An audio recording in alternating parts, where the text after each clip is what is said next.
సుబ్రహ్మణ్యం శాస్త్రి గారి యొక్క కాలాన్ని కనుక మనం పరిశీలించినట్లయితే 23/4/1891, 23/4/1891 నుంచి 25/2/1961 వరకు ఆయన యొక్క కాలంగా మనం చెప్పుకోవచ్చు.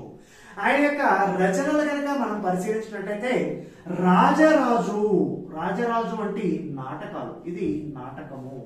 అలాగే మిగతా రచనలు కనుక మనం పరిశీలించినట్లయితే ఆత్మబలి, అలాగే రక్షాబంధనము, ఆత్మబలి అలాగే రక్షాబంధనం అనేటువంటివి నవలలు. ఆత్మబలి, రక్షాబంధనం అనేవి నవలలు. రాజరాజు అనేది ఒక చక్కటి నాటకము అలాగే నవలలు. మరి మరొకటి స్వీయ చరిత్ర. ఈ ఆయన యొక్క జీవిత చరిత్ర లేదా స్వీయ చరిత్ర లేదా ఆత్మకథను కనుక మనం పరిశీలించినట్లయితే ఆ స్వీయ చరిత్రకు ఆయన పెట్టుకున్నటువంటి పేరు అనుభవాలు జ్ఞాపకాలు అనేటువంటి ఒక చక్కటి స్వీయ చరిత్రను ఆయన రాయడం అనేది జరిగింది. అనుభవాలు, జ్ఞాపకాలు. అలాగే ఇతర విషయాలు కనుక మనం పరిశీలించినట్లయితే తేట తెలుగు నుడికారానికి, అచ్చమైనటువంటి మానవ సంబంధాల చిత్రణకి కొండగుర్తు లాంటి వారు ఈ శ్రీపాద సుబ్రహ్మణ్య శాస్త్రి. తేట తెలుగు నుడికారానికి అలాగే స్వచ్ఛమైనటువంటి లేదా అచ్చమైనటువంటి మానవ సంబంధ చిత్రణకి కొండగుర్తు లాంటి వారు మన శ్రీపాద సుబ్రహ్మణ్య శాస్త్రి గారు అని మనం గుర్తుంచుకోవాల్సినటువంటి విషయం. అలాగే ఆ తర్వాత ఉన్నటువంటి కవిని కనుక మనం పరిశీలించుకున్నట్లయితే తర్వాత ఉన్నటువంటి పాఠం పద్య రత్నాలు.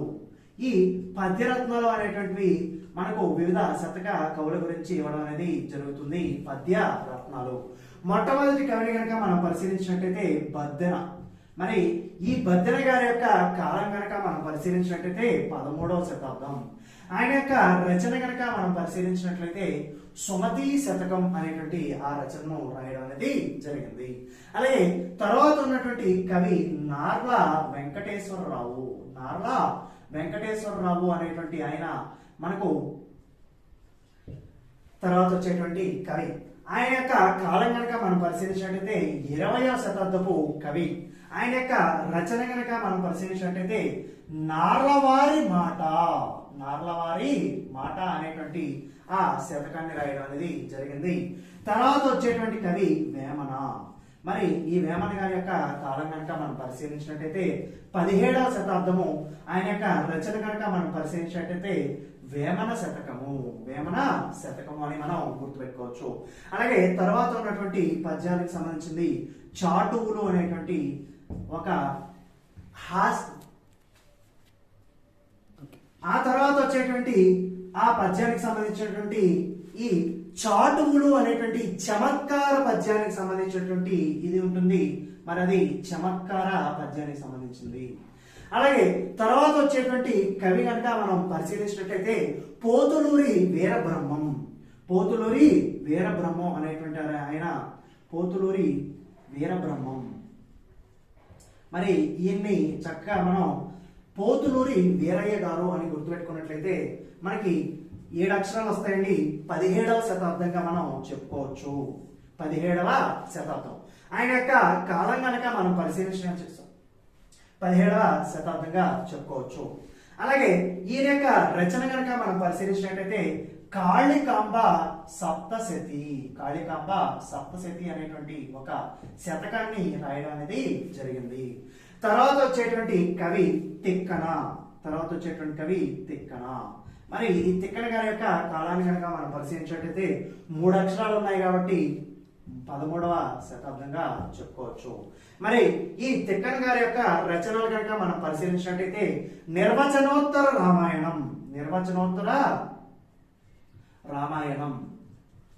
అలాగే మరొక రచన కనుక మనం పరిశీలించినట్లయితే మహాభారతాన్ని తెలుగులోకి అనువదించినటువంటి 3 కవుల్లో ఈయన 2వ వాడు. అలాగే మరి తర్వాత వచ్చేటువంటి కవి ఏటుకూరి నరసయ్య. ఈ ఏటుకూరి నరసయ్య అనేటువంటి కవి. ఆయన యొక్క కాలాన్ని కనుక మనం పరిశీలించినట్లయితే 20వ శతాబ్దపు కవిగా మనం చెప్పుకోవచ్చు. అలాగే మరి ఈయన యొక్క రచనను కనుక మనం పరిశీలించినట్లయితే నీతి మంజరి అనేటువంటి ఒక శతకాన్ని రాయడం అనేది జరిగింది. అలాగే ఆ తర్వాత వచ్చేటువంటి కవిని కనుక మనం పరిశీలించినట్లయితే ఆ తర్వాత వచ్చేటువంటి కవి భర్తృహరి అనేటువంటి ఈయన మనకు సంస్కృత కవి. ఆయన సంస్కృతంలో రాసినటువంటి ఆ శతకము సుభాషిత త్రిశతి అనేటువంటి ఆ శతకాన్ని ఆయన సంస్కృతంలో రాయగా మనకు ఏనుగు లక్ష్మి కవి అని ఆయన తెలుగులోకి అనువదించడం అనేది జరుగుతుంది. అలాగే ఆయన యొక్క కాలం కనుక మనం పరిశీలించినట్లయితే 7వ శతాబ్దపు కవిగా మనం చెప్పుకోవచ్చు. అలాగే ఆ తర్వాత ఉన్నటువంటి పాఠాన్ని పరిశీలిద్దాం. ఆ తర్వాత ఉన్నటువంటి పాఠాన్ని కనుక మనం పరిశీలించినట్లయితే చదువుకుందాం అనేటువంటి అంశంలో భాగంగా మనకు ఒక చక్కటి విషయాన్ని ఇవ్వడం అనేది జరిగింది. చదువుకుందాం అనేటువంటి అంశంలో ఆ తర్వాత ఉన్నటువంటి పాఠాన్ని కనుక పరిశీలించినట్లయితే ఇటిన్ పండుగ అనేటువంటి ఒక పండుగను ఇవ్వడం అనేది జరిగింది. మరి ఈ ఇటిన్ పండుగ అనేటువంటి ఆ పాఠాన్ని రాసినటువంటి వ్యక్తి కనుక మనం పరిశీలించినట్లయితే గిడుగు వెంకట రామమూర్తి అనే ఆయన మనకు ఈ ఇటిన్ పండుగ అనేటువంటి ఆ పాఠాన్ని రాయడం అనేది జరిగింది. ఆయన యొక్క కాలాన్ని కనుక మనం పరిశీలించినట్లయితే 29/8/1863 నుంచి 22/1/1940గా మనం చెప్పుకోవచ్చు. ఆయన యొక్క రచనలు కనుక మనం పరిశీలించినట్లయితే బాలకవి శరణ్యం అని. ఆ తర్వాత వచ్చేటువంటి రచనలు కనుక మనం పరిశీలించినట్లయితే ఆంధ్ర పండిత బిషక్కుల భాషా భేషజం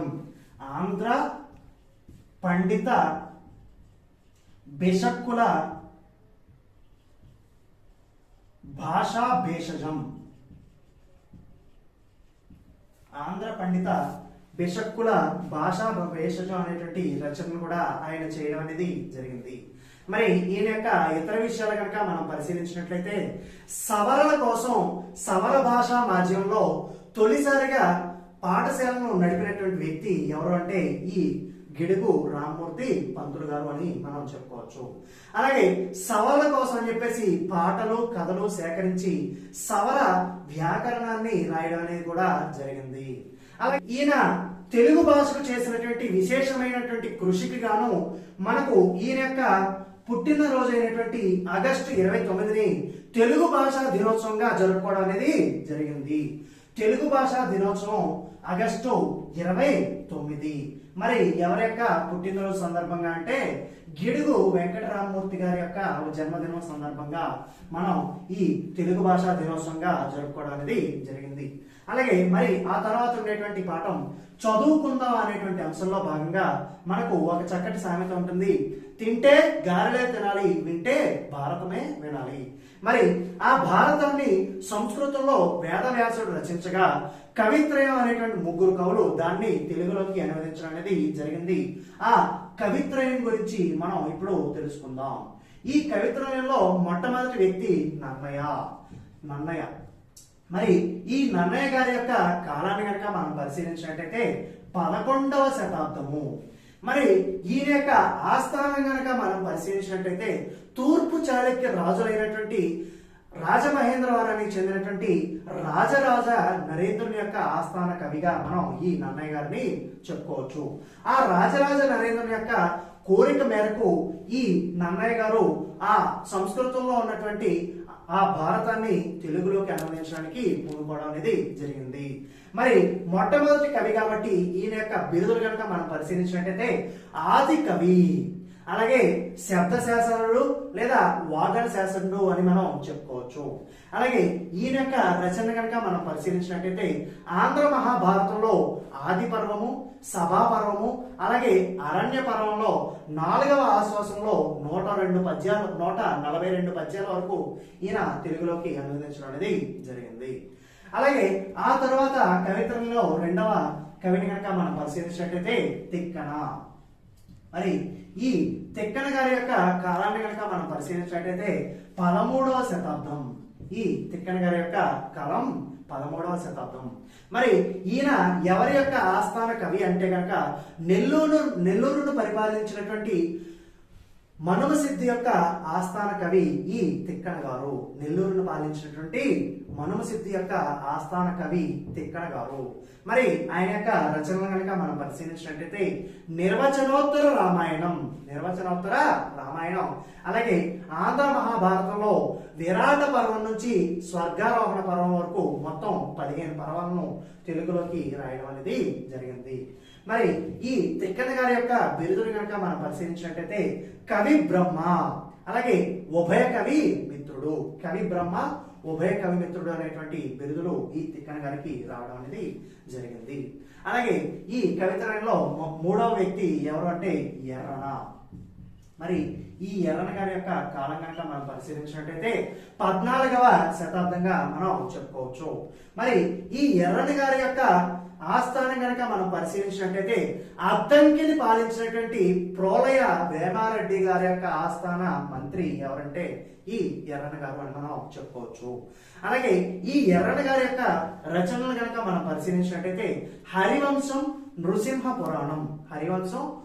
పురాణం, అలాగే నన్నయ్య గారు ఎక్కడి వరకు అయితే వదిలేశారో ఆ తర్వాత ఉన్నటువంటి అరణ్య పర్వం, మహాభారతంలోని అరణ్య పర్వం శేష భాగం ఏదైతే ఉందో ఆ మొత్తాన్ని కూడా పూర్తి చేసినటువంటి వ్యక్తి ఎవరంటే ఎర్రన గారు అని మనం చెప్పుకోవచ్చు. అలాగే మరి ఈ ఎర్రన గారి యొక్క బిరుదులు కనుక మనం పరిశీలించినట్టయితే ప్రబంధ పరమేశ్వరుడు, అలాగే శంభుదాసుడు అనేటువంటి రచనలు కూడా మనం ఈ ఎర్రన గారి యొక్క బిరుదులుగా మనం చెప్పుకోవచ్చు. అలాగే ఆ తర్వాత ఉన్నటువంటి చదువుకుందాం అనేటువంటి అంశంలో భాగంగా మనకు ఒక చక్కటి అంశాన్ని ఇవ్వడం అనేది జరిగింది. నవ్వుల తాతయ్య చిలకమర్తి అని చెప్పేసి ఒక అంశాన్ని ఇవ్వడం అనేది జరిగింది. చిలకమర్తి లక్ష్మీ నరసింహం గురించి ఇవ్వడం అనేది జరిగింది. మరి ఈ చిలకమర్తి లక్ష్మీ నరసింహం గారి గురించి తెలుసుకుందాం. మరి ఈయన యొక్క కాలం కనుక మనం పరిశీలించినట్టయితే 26/9/1867 29/6/1867 నుంచి 17/4/1946గా మనం చెప్పుకోవచ్చు.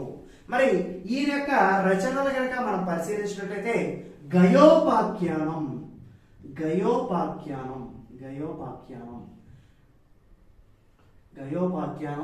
అలాగే మరొక రచన కీచక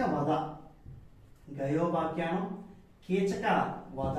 మరి ఈ రెండు కూడా నాటకాలు. గయోపాఖ్యానం, కీచక వధ అనేవి ఆ రెండు కూడా నాటకాలు. అలాగే మరికొన్ని రచనలు కనుక మనం పరిశీలించినట్టయితే రామచంద్ర విజయము,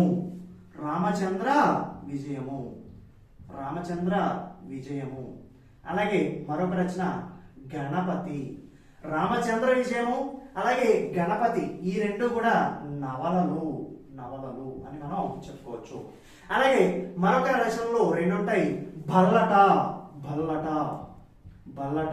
అలాగే కృపాంభోనిధి, బల్లట అలాగే కృపాంభోనిధి అనేవి ఈ రెండు కూడా శతకాలు. ఆయన యొక్క రచనలు కనుక మనం ఇంకొకసారి పరిశీలించినట్టయితే గయోపాఖ్యానం, కీచక వధ ఈ రెండు నాటకాలు, రామచంద్ర విజయం, గణపతి అనేవి ఆ రెండు కూడా నవలలు, అలాగే భల్లట, కృపాంభోనిధి అనేవి ఆ రెండు కూడా శతకాలు అని మనం చెప్పుకోవచ్చు. అలాగే ఈయన యొక్క ఇతర విషయాలు కనుక మనం పరిశీలించినట్టయితే కందుకూరి విదేశలింగం గారి చేపట్టినటువంటి సంఘ సంస్కరణోద్యమంలో భాగంగా దానిలో స్ఫూర్తి పొంది దళితుల యొక్క విద్యాభివృద్ధి కోసం ఆయన పాఠశాలను ప్రారంభించి నిర్వహించినటువంటి వ్యక్తి ఈ చిలకమర్తి లక్ష్మీ నరసింహం గారు. ఈ విధంగా 5వ తరగతిలో ఉన్నటువంటి కవి పరిచయాలను పూర్తి చేసుకోవడం అనేది జరిగింది. మా వీడియోస్ కనుక మీకు నచ్చినట్టయితే లైక్ చేయండి, షేర్ చేయండి, అలాగే సబ్స్క్రైబ్ చేయండి. Thank you.